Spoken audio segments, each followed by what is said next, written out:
नमस्कार दोस्तों, स्वागत है आपका मेरे चैनल लर्न प्लस 97 पे। और जैसा कि आप जानते हैं कि सीटेट का नोटिफिकेशन आ गया था और सीटेट का फॉर्म भी भरा रहा है। तो मैं अब बताना चाहूँगा आपको कि सीटेट से सीटेट की अच्छी तैयारी के लिए हमारे चैनल से जुड़े लर्न प्लस 97 से। और मैं इस पे जो है अब नोट्स भी बनाना शुरू कर दिया हूँ। तो कृपया करके मेरे चैनल को सब्सक्राइब करें, शेयर करें और लाइक करें। और आगे बताना चाहूँगा कि अगर आप हमारे चैनल पर नए हैं तो कृपया सब्सक्राइब कर लें, क्योंकि इस चैनल पे सीटेट से जुड़ी जानकारी, सीटेट से जुड़े जितने भी तैयारी हैं इस पे कराई जाती है। साथ ही साथ सैनिक स्कूल, सिमतुल्ला और नवोदय और भी एंट्रेंस स्कूल की एग्जामिनेशन की तैयारी इस चैनल पे किया जाता है। तो please subscribe my channel and like and share, ताकि हमें इंस्पिरेशन मिल सके और ज़्यादा से ज़्यादा इस पे जो है मैं वीडियो ला सकूं। तो बिना देरी किए हुए मैं वीडियो को शुरू करता हूं। आज के टॉपिक में हम लोग पढ़ेंगे विकलांग तथा अधिगम अशक्तता वाले बालकों की पहचान। तो इसमें विकलांग बालकों से तात्पर्य क्या है वो बारे में जान।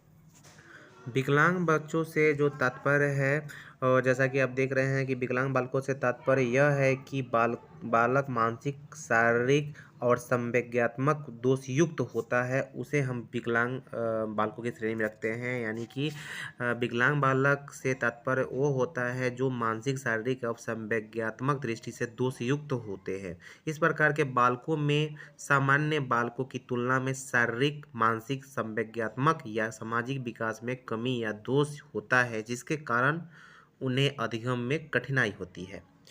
तो आगे चलते हैं। क्रो एंड क्रो के हिसाब से जो है इसे क्या बताया गया है।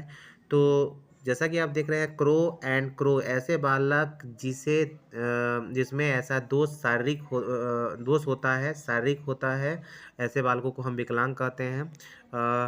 जैसा कि उसे साधारण क्रियाओं में भाग लेने से वो रोकता है, उसे सीमित रखता है, ऐसे बालक को हम विकलांग कह सकते हैं या कहते हैं। जैसे किसी भी प्रकार का विकलांगता होता है, जैसे मान लो उसका शारीरिक हो, ठीक है, या फिर उसका दृष्टि दोष हो, मानसिक हो, यानी किसी भी तरीके से उसे किसी भी क्रिया में भाग लेने से जो है रोकता है, उसे हम विकलांग बच्चों की श्रेणी में रखते हैं। आगे चलते हैं। अब यहाँ पे हम देख सकते हैं कि क्रो एंड क्रो के हिसाब से जो है हम जान गए। अब आप जानते हैं ए एडलर के दृष्टि से जो है विकलांग बच्चे क्या होते हैं। तो ये बता रहे हैं कि एक बालक जो शारीरिक दोषयुक्त है उसे हीनता की भावना उत्पन्न होती है। एक बालक जो शारीरिक दोषग्रस्त है उसमें हीनता की भावना उत्पन्न हो जाती है। इस प्रकार की जो बालक है वो थोड़ी सी संतुष्टि या प्रसन्नता मिलती है, वह इसकी क्षतिपूर्ति, प्रतिष्ठा, श्रेष्ठता या प्रसिद्धि प्राप्त करना चाहते हैं।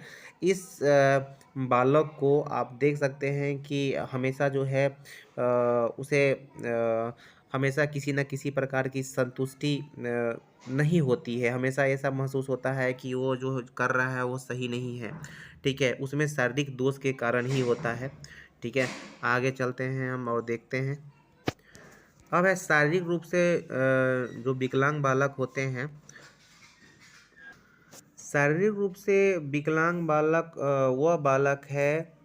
वह बालक होता है जिसमें जो है किसी भी प्रकार का कोई भी अंग की असमानताएं होती है, उसके कारण वो शिक्षा प्राप्त करने में कठिनाई महसूस करता है या उसे कठिनाई होती है। उदाहरण के लिए अगर मैं बात करूं तो दृष्टि बाधित, श्रवण बाधित और मुख बाधित, ठीक है, ये सभी विकलांगता के कुछ प्रकार हैं। बालकों में अधिगम एवं शिक्षा के क्षेत्र में शारीरिक विकलांगता हो सकती है। बालकों के शारीरिक विकलांगता के अनुरूप शिक्षा की व्यवस्था की जा सकती है। जो छात्र अगर विकलांग होते हैं उनमें ज़्यादा से ज़्यादा आप देख सकते हैं कि उन्हें पढ़ने में कठिनाई होती है, ठीक है। कोई अंग अथवा ज्ञानेंद्रिया उनकी इतनी असमानताएं होती है जिसके कारण उन्हें शिक्षा प्राप्त करने एवं समायोजन करने में विशेष कठिनाई होती है। वो चाहे वो दृष्टि बाधित हो, श्रवण बाधित हो या मुख बाधित हो, जिसे हकलाने वाले बच्चे कहते हैं। ठीक है, बालकों के अधिगम एवं शिक्षा के क्षेत्र में पिछड़ेपन का कारण विकलांगता भी हो सकता है। बालक की शारीरिक विकलांगता के अनुरूप शिक्षा की व्यवस्था की जाती है। आगे चलते हैं हम लोग, शारीरिक विकलांग बच्चे की पहचान कैसे किया जाए उसके बारे में हम लोग जानेंगे। तो अब हम लोग जानेंगे शारीरिक रूप से विकलांग बच्चे की पहचान। तो शारीरिक रूप से विकलांग बच्चे की पहचान इस प्रकार का दो सामान्यता होता है, जैसा कि आप देख रहे हैं। गर्दन, हाथ और अंगुलियों तथा कमर में अगर कोई परेशानी हो रही है, साथ ही साथ पैर में कोई परेशानी है, तो ऐसे बच्चे को हम जो है विकलांग की श्रेणी में रखते हैं और विकलांग के रूप में हम लोग पहचान सकते हैं। अंग संचालन के दोषों का संबंध मांसपेशियों के और शरीर के जोड़ों से होता है। जैसा कि आप देख पा रहे हैं, इस नोट्स में बताया गया है। शरीर के जोड़ों अंगों अथवा हाथ पैरों को प्रभावित करते हैं। इस प्रकार का विषमता वाले छात्रों को शिक्षण और उन गतिविधि में जिनके शारीरिक क्रियाओं की आवश्यकता पड़ती है, इसमें प्रायः लिखने में कठिनाई हो सकती है, जैसा कि आप देख पा रहे हैं। ठीक है, दृष्टि युक्त छात्र के बारे में हम लोग जानते हैं। ऐसे छात्र जो दृष्टि बाधित होते हैं, ऐसे छात्र को समावेशी शिक्षा के तरह शिक्षा दी जाती है, यानी सभी बच्चे को एक साथ ही शिक्षा दी जाती है। इसमें बच्चे को पुस्तक पढ़ने में कठिनाई होती है। इसमें भी बच्चों की श्रेणी होती है, यानी कि कौन कौन सा कैटेगरी है उसमें भी बच्चे को श्रेणीबद्ध किया गया है, कैटेगरी में बांटा गया है। साथ ही साथ मैं ये भी बताना चाहूँगा कि राष्ट्रीय दृष्टि बाधित छात्र का जो संस्थान है वो देहरादून में है। इसे अवश्य याद रखें आप लोग, क्योंकि ये एग्जामिनेशन की दृष्टि से काफ़ी इंपॉर्टेंट है। ठीक है, तो आप दृष्टिबाधित दोष युक्त में इसमें जानेंगे कि दृष्टि दोष युक्त छात्र जो है सामान्य पाठ्य पुस्तक पढ़ने में काफ़ी अक्षम होते हैं। इनमें ब्रेल लिपि लिखी पुस्तक को ही पढ़ाया जाता है बच्चे को, जो अंधे होते हैं, जिनमें दृष्टिबाधित दोष होता है, और या जिनमें सामान्य रूप से दोषों का प्रॉब्लम होता है। ये बच्चे किसी भी पुस्तक पढ़ने के समय बार बार आँखों को मलते हैं, और अपनी आँखों को मलते इसलिए हैं क्योंकि उन्हें जो भी लिखा हुआ है वो स्पष्ट दिखाई नहीं देता है। आँखों में भेंगेपन के कारण भी कुछ छात्र को पढ़ने लिखने की कठिनाई हो सकती है। और आगे चलते हैं हम यहाँ पे, जैसा कि मैं देख पा रहा हूँ कि मैंने यहाँ पे श्रवण दोष युक्त छात्र के बारे में बताया है। तो श्रवण दोष युक्त के कारण वाणी दोष उत्पन्न होती है। श्रवण मतलब होता है बोलना। श्रवण दोष युक्त जो भी छात्र होते हैं उनमें वाणी दोष उत्पन्न हो सकती है। श्रवण दोष वाले छात्र की पहचान उनके व्यवहार से किया जाता है, और इनके कारण हो सकते हैं जो किस किस कारण से जो है बच्चे को श्रवण हो सकता है। इसमें श्रवण का मतलब होता है कानों से सुनना। माफ़ी चाहूँगा, मैंने बोलने के बारे में बता दिया। इसमें कानों से सुनने के बारे में बताया गया है। ठीक है, तो आगे मैं चलता हूँ और बताता। कान के बनावट में अगर दोष होता है बचपन से, तो उसमें भी बच्चे को जो है सुनने में काफ़ी परेशानी होती है। कानों का अक्सर बहते रहना। हाँ, कान हमेशा दर्द का शिकायत अगर बच्चा लेके आता है, उसके कारण से भी उसे श्रवण में दोष हो सकता है, सुनने में परेशानी हो सकती है। श्रुति जब लेख जो उसके टीचर जो उसको क्लास में करवाते हैं, तो उसमें अक्सर देखा गया है कि बच्चे को लिखने में त्रुटियां पाई जाती है। सुनते समय अध्यापकों के चेहरे को बहुत अधिक ध्यान से देखता है बच्चा, क्योंकि वो सही से किसी भी उनके बातों को सुन नहीं पाता है। और श्रवण युक्त जो भी बच्चे हैं, वो श्रवण दोष युक्त छात्र की पहचान सरल है। इसके लिए उन्हें व्यवहारों का अवलोकन करना होता है। स्वास्थ्य के समय समय की जांच की पर्याप्त व्यवस्था की जानी होती है। उनके व्यवहार से ही पता चल जाता है कि कौन सा बच्चा जो है श्रवण युक्त होता है। आगे चलते हैं और देखते हैं। यहाँ पे देख पा रहे हैं जैसा कि आपकी यहाँ वाणी दोष युक्त छात्र के बारे में बताया गया है। बानी दोष युक्त छात्र वे छात्र होते हैं, ऐसे बच्चे की समस्या जन्म के बाद से दिखाई देने लगती है। जो निम्न है, बोलते समय उन्हें कठिनाई महसूस होती है।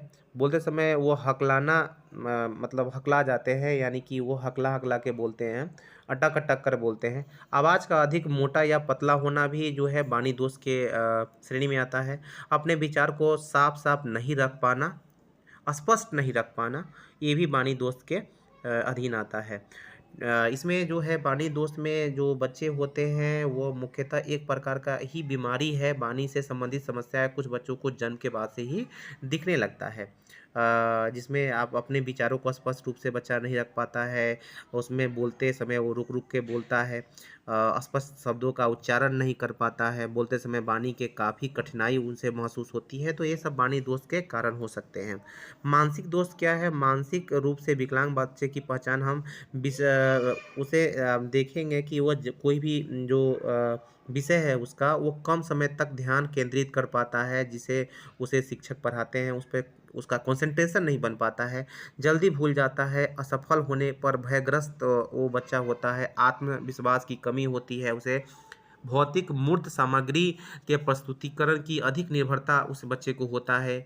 अभिव्यक्ति जो एक्सप्रेशन है क्षमता की कमी होती है उस बच्चे को। तत्काल परिणामों, पुरस्कारों आदि की अपेक्षा करता है वो बच्चा कि कोई भी हम ऐसा काम करेंगे जिससे हमको वो कोई पुरस्कार मिलेगा तत्काल। तो ऐसे बच्चे को हम मानसिक जो विकलांग बालक की श्रेणी में रखा जाता है। तो अब अगर आप हमारे चैनल पे अगर नए हैं तो कृपया हमारे चैनल को सब्सक्राइब करें, लाइक करें और शेयर करें।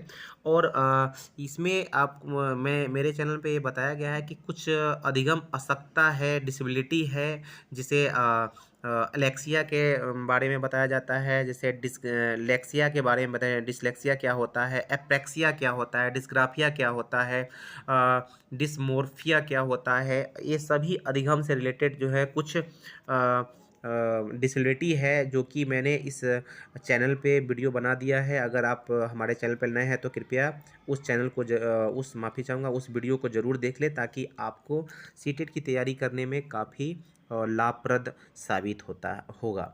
और साथ ही साथ मैं ये भी बताना चाहूँगा कि अब हमारा जो सीटेट का जो वीडियो है निरंतर बिल्कुल इस चैनल पे आते रहेगा। तो आज के वीडियो में बस इतना ही। मिलते हैं फिर नेक्स्ट वीडियो में अलग टॉपिक के साथ। तब तक के लिए नमस्कार।